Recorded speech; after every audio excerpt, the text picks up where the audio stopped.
Pourquoi les États-Unis ont-ils attaqué la Libye, l'Irak, l'Afghanistan et le Yémen? Pourquoi les agents américains participent à la déstabilisation de la Syrie? Et pourquoi le gouvernement américain cherche-t-il tant à détruire l'Iran, en dépit du fait que l'Iran n'a attaqué aucun pays depuis 1798? Qui sera le prochain? Et vers quoi allons-nous? Quand vous regardez la trajectoire vers laquelle nous nous dirigeons, cela est incompréhensible si vous vous basez sur ce que l'on vous a enseigné à l'école. Et cela n'a absolument aucun sens si vous fondez votre vision du monde sur la propagande que les médias dominants tentent de faire passer pour de l'information. Mais c'est parfaitement sensé une fois que vous connaissez les réelles motivations des pouvoirs en place. Pour comprendre ces motivations, nous devons d'abord regarder l'histoire. En 1945, l'accord de Bretton Woods a fait du dollar la monnaie de la réserve mondiale, ce qui revenait à libeller en dollars les produits internationaux. Cet accord qui donne aux États-Unis un avantage financier, a été établi à condition que l'argent puisse être convertible en or, au taux constant de 35 $ l'once. Les États-Unis ont promis de ne pas imprimer beaucoup d'argent, mais il ne s'agissait que d'un accord verbal, puisque la Fed a refusé de permettre toute vérification ou surveillance de son processus d'impression.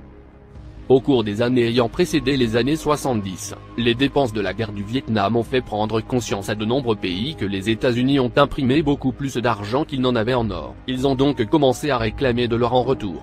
Évidemment, cela a déclenché une baisse rapide de la valeur du dollar.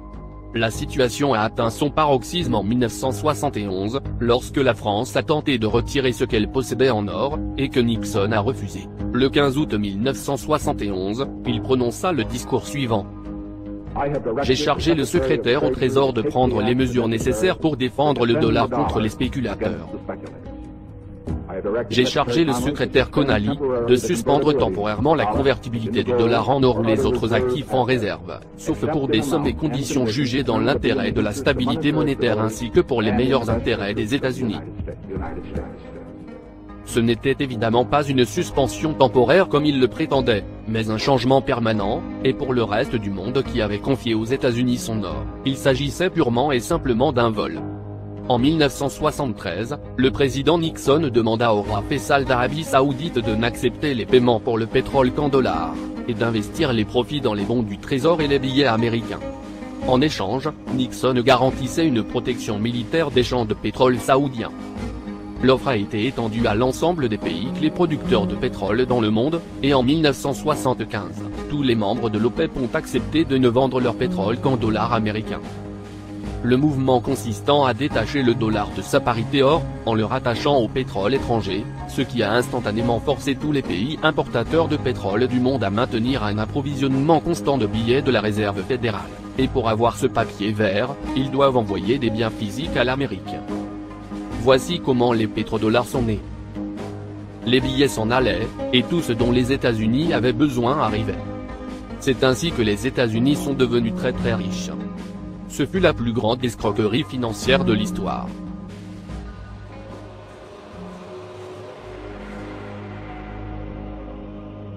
La course à l'armement de la guerre froide était un jeu de poker.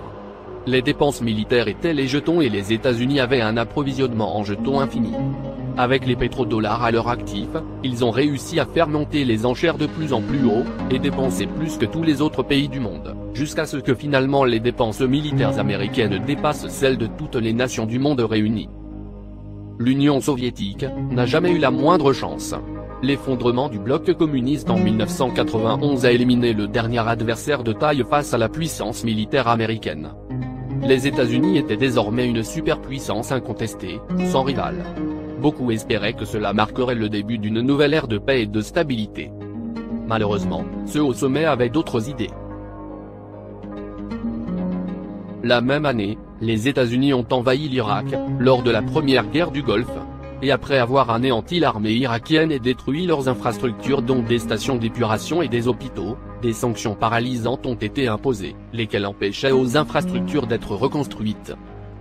Ces sanctions qui ont été initiées par Bush père et soutenues tout au long par l'administration Clinton, ont duré plus d'une décennie. Et on estime qu'elles ont tué plus de 500 000 enfants. L'administration Clinton était parfaitement au courant de ces chiffres. Nous avons entendu dire qu'un demi-million d'enfants sont morts. C'est plus que les enfants morts à Hiroshima. Cela en valait-il le prix? Je pense que c'était un choix très difficile, mais nous pensons que cela en valait la peine. Madame Albright, qu'est-ce qui vaut la peine de tuer 500 000 enfants? En novembre 2000, l'Irak a commencé à vendre son pétrole exclusivement en euros. Il s'agissait d'une attaque directe contre le dollar et envers la domination financière américaine, et cela n'allait pas être toléré. En réponse, le gouvernement américain avec l'aide des médias dominants, ont commencé à mettre en place une campagne de propagande massive affirmant que l'Irak possédait des armes de destruction massive et qu'elle avait l'intention de les utiliser. En 2003, les États-Unis ont envahi l'Irak, et une fois qu'ils eurent pris le contrôle du pays, les ventes de pétrole ont été de nouveau adossées au dollar. Ceci est particulièrement remarquable car revenir au dollar entraînait une perte de 15 à 20% sur les revenus en raison de la valeur élevée de l'euro. Cela n'a aucun sens, sauf si vous prenez en compte les pétrodollars. Alors je suis revenu le voir quelques semaines plus tard et à ce moment-là, nous bombardions l'Afghanistan. J'ai demandé, prévoyons-nous toujours d'aller en guerre contre l'Irak? Il a dit, oh, c'est pire que ça. Il s'est baissé et a pris un document rangé au bas de son bureau, et il a dit, je viens de récupérer ça d'en haut. Il s'agit d'un mémo qui décrit comment nous allons détruire 7 pays en 5 ans. En commençant par l'Irak, la Libye, le Liban, la Somalie, le Soudan, la Syrie, et en finissant avec l'Iran. Jetons un coup d'œil sur les événements de la dernière décennie et voyons si nous pouvons en tirer un modèle.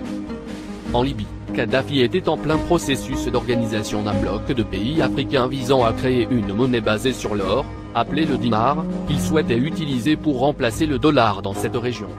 Les forces américaines et l'OTAN ont déstabilisé puis renversé le gouvernement libyen en 2011, et après avoir pris le contrôle de la région, les États-Unis ont armé les rebelles, exécuté Kadhafi, et immédiatement mis en place la Banque centrale libyenne. L'Iran mène depuis un certain temps une campagne active visant à mettre fin aux ventes de pétrole en dollars. Et l'Iran a récemment passé des accords afin de commencer à vendre son pétrole contre de l'or. En réponse, le gouvernement américain avec l'aide des médias dominants a tenté de créer un soutien international pour encourager des attaques militaires sous le prétexte d'empêcher l'Iran de construire une arme nucléaire. En attendant, ils ont mis en place des sanctions visant à provoquer un effondrement économique de l'Iran.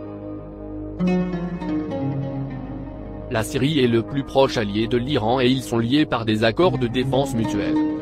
Le pays est actuellement en train d'être déstabilisé avec l'aide secrète de l'OTAN. Et si la Russie et la Chine ont mis en garde les États-Unis de ne pas se lancer dans cette aventure, la Maison-Blanche a quant à elle fait des déclarations au cours des derniers mois indiquant qu'elle envisage une intervention militaire. Il est évident que l'on ne réalise pas ce qu'une intervention militaire en Syrie et en Iran signifie. La conclusion de tout ceci est évidente, tout comme pour l'Irak et la Libye. Les États-Unis travaillent activement pour créer le contexte qui leur donnera la couverture diplomatique pour faire ce qu'ils ont déjà prévu de faire. Le motif de ces invasions et actions clandestines devient clair lorsqu'on les regarde dans leur contexte global. Ceux qui contrôlent les États-Unis comprennent que si quelques pays commencent à vendre leur pétrole dans une autre monnaie, cela déclenchera un effet domino, et le dollar s'effondrera. Ils ont conscience du fait qu'il n'y a absolument rien d'autre qui maintienne la valeur du dollar en ce moment, et le reste du monde aussi.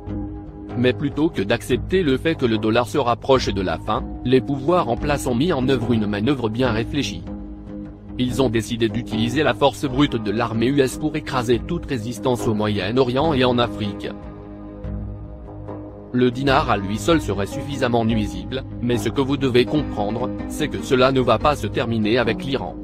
La Chine et la Russie ont déclaré publiquement dans des termes sans équivoque, qu'ils ne toléreront pas une attaque contre l'Iran ou la Syrie. L'Iran est l'un de leurs principaux alliés et l'un des derniers producteurs de pétrole indépendants dans la région. Et ils ont conscience que si l'Iran s'effondre, alors ils n'auront aucun autre moyen d'échapper à la valeur du dollar que de mener la guerre. Et pourtant, les États-Unis poussent à cela en dépit des mises en garde. Ce que nous voyons ici, c'est une trajectoire qui mène tout droit à l'impensable. C'est une trajectoire qui a été cartographiée il y a des années en ayant conscience des conséquences humaines que cela implique. Mais qui sont ceux qui nous mènent dans le mur? Quel genre de psychopathe est prêt à déclencher un conflit mondial qui entraînerait des millions de morts juste pour protéger la valeur d'une monnaie papier? Évidemment, ce n'est pas le président. La décision d'envahir la Libye, la Syrie ou l'Iran, a été prise des années avant qu'Obama soit sous le feu des projecteurs. Et pourtant, il ne fait qu'exercer ses fonctions tout comme l'ont fait les marionnettes qui l'ont précédé. Alors, qui tire les ficelles? Bien souvent, la meilleure réponse se trouve dans une autre question. À qui cela profite? Bien sûr, ceux qui ont le pouvoir d'imprimer le dollar à partir de rien ont le plus à perdre si le dollar s'effondre. Depuis 1913, ce pouvoir est détenu par la Réserve fédérale. La Fed est une entité privée détenue par un conglomérat des banques les plus puissantes au monde et les hommes qui contrôlent ces banques sont ceux qui tirent les ficelles. Pour eux, c'est juste un jeu. Votre vie ainsi que celle de ceux que vous aimez ne sont que des pions sur leur échiquier. Est-elle un enfant gâté de 4 ans qui jetterait l'échiquier au sol dès qu'il commence à perdre? Les pouvoirs en place sont prêts à déclencher une troisième guerre mondiale pour garder le contrôle sur le système financier mondial. Rappelez-vous-en lorsque les guerres s'étendront et s'accéléreront. Rappelez-vous-en lorsque votre fils, ou celui du voisin rentrera dans un cercueil couvert d'un drapeau. Rappelez-vous-en lorsqu'ils pointeront du doigt le nouveau Ben Laden. Parce que ces aliénés qui dirigent ce spectacle iront aussi loin que vous le leur permettrez. Alors, combien de temps nous reste-t-il? J'entends ça constamment, mais c'est la mauvaise question.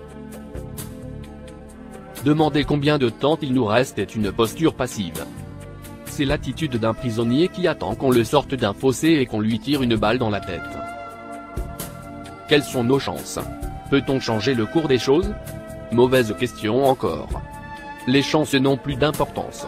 Si vous comprenez ce à quoi nous sommes confrontés, alors vous avez une responsabilité morale de faire tout ce qui est en votre pouvoir pour changer le cours des choses, sans regarder quelles sont nos chances. C'est seulement lorsque vous arrêtez de baser votre participation sur les chances de réussite que la réussite devient réellement possible. Pour éradiquer la force maladive de ce projet financier et traîner ces cartels criminels en justice, nous n'avons pas d'autre choix qu'une révolution. Le gouvernement ne va pas vous sauver car il est complètement infiltré et corrompu jusqu'à l'os. Compter sur lui pour trouver une solution est à ce stade totalement naïf. Il y a 3 étapes pour mener une révolution, et celles-ci se suivent. La phase 1 est déjà en cours. C'est la résistance idéologique. À ce stade, nous devons travailler activement pour réveiller le maximum de personnes possible, à propos de ce qui est en train de se passer, et ce vers quoi nous nous dirigeons. Toutes les révolutions débutent par des bouleversements dans les mentalités, et aucune autre résistance significative n'est possible sans cela. Le succès à cette étape du jeu peut être mesuré par la contagion des idées. Lorsqu'une idée atteint une masse critique, elle se répand d'elle-même dans toute la société. Pour parvenir à cette contagion, nous avons besoin de plus de gens dans ce combat. Nous avons besoin de plus de personnes qui s'expriment, qui font des vidéos, des articles, propagent ces informations, à l'échelle nationale et internationale. Et nous avons surtout besoin d'atteindre la police et l'armée. La phase 2 est la désobéissance civile plus connue sous le nom de résistance non violente. À ce stade, vous déposez votre argent là où se trouve votre intérêt, ou plus précisément, vous retirez votre argent ainsi que votre obéissance envers le gouvernement, et vous faites tout ce qui est possible pour mettre l'État à l'arrêt. Pratiquée massivement, cette méthode à elle seule est souvent suffisante pour mettre un régime à genoux. Si vous échouez à ce stade, alors la phase 3 est inévitable. La phase 3, c'est la résistance physique directe. Elle est le dernier recours, et doit être écartée et retardée aussi longtemps que possible, et ne devra être invoquée qu'après que toutes les options auront été épuisées. Il y a ceux qui parlent virilement et qui affirment qu'ils résisteront le moment venu, mais il y a ceux qui ne réalisent pas que si vous êtes inactif pendant les 2 premières étapes, et économisez vos efforts pour la dernière phase de résistance, alors vous échouerez. Un soulèvement armé ne peut réussir que si les gens ont une attitude de résistance active. Et la résistance active n'est possible qu'après que leurs esprits se soient libérés de la propagande dominante.